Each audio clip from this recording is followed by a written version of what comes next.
It's day 4 of our daily devotions of week number 10, and today brings us to John 17:23. And today's devotion was written by someone from Spain.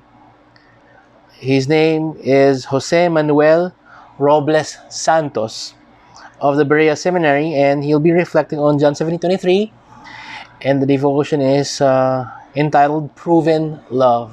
Yes, we're back in the office. John 17:23.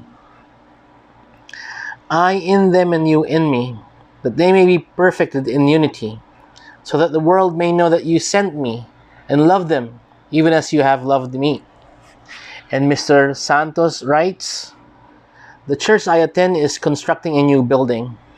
Since the building has a very nice design and is in the city center, we are now all the more visible for everyone. During construction, many have shown interest. When is the new church going to be ready? Can we attend the opening ceremony? Having faced a lot of indifference in the past, this obviously encourages us. But we are well aware that the modern design of the building or its beauty can only have an impact on their senses, never on their hearts. In this text, John 17:23, Christ tells us what will really be an effective testimony to our city, what is going to reveal Him as the Savior sent by the Father. Our church's main characteristic must be that Christ rules in our lives. This is proven when we, empowered by the Spirit, demonstrate the salvation that God has granted us in His love. We do this through our love for one another and through our obedience to Christ and His Word. Let me say that again. We do this through our love for one another and through our obedience to Christ and His Word. He goes on to say, our new building may gain us some visitors, but what will gain us, brothers and sisters in Christ, is God working in the hearts of those visitors, making known His Son as the sinner's Savior. More than a beautiful building, our prayer is for people to see the gospel lived out through a group of sinners, now saved and transformed, living in harmony and showing God's love in word and deed. Then he asked all of us a very probing question. Do others see Christ ruling in your life through your love for other Christians and obedience to God's Word? Yeah, let's talk about that. Do people really see that? I mean, as I've mentioned yesterday, the Lord has blessed us with a beautiful building, with a wonderful structure. And as I've mentioned yesterday, this would remain a building. This is not a church. The church is us, the called out ones. Tayo mga hinirang ng Panginoon. Tayo ang church, the ecclesia, the called out ones. And just like what the writer has been saying or has shared with us, their new building can only go so much. I mean, can only bring visitors, can only bring people who will be amazed at the building. Siguro sa atin ganun din. I hope that more than the structure, I hope that people will be drawn into this church because of the church, the people.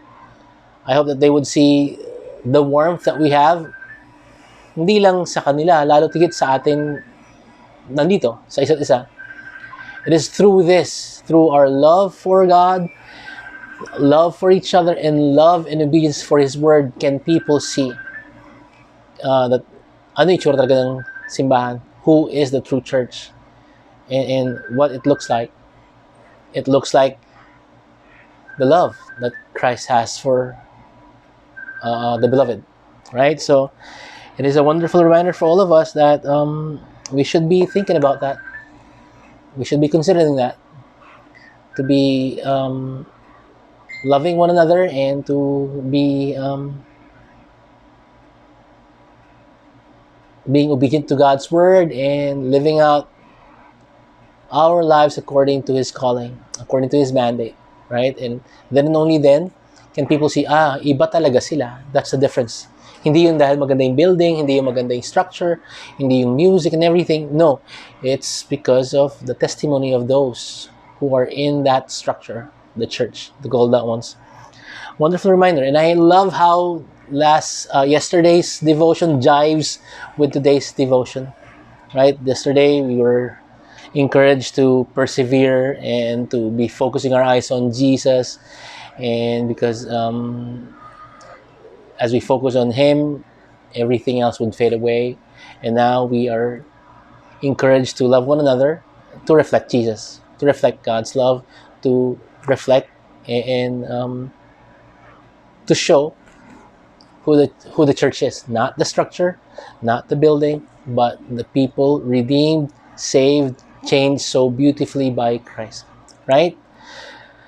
Thank you for joining me again, and I really praise the Lord for the time that we spend every day, and I hope you are encouraged by this. I am, and I pray that God is glorified by how we are reflecting on His Word.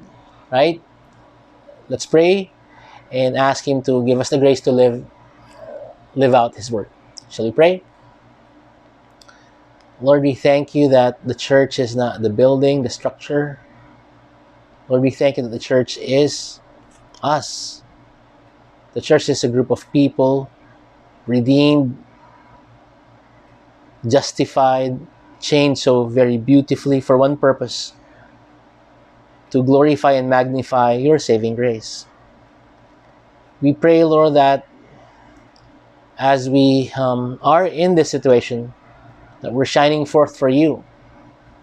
Now that we're limited to being together in this structure, may people know who GCF East is. Us, Lord.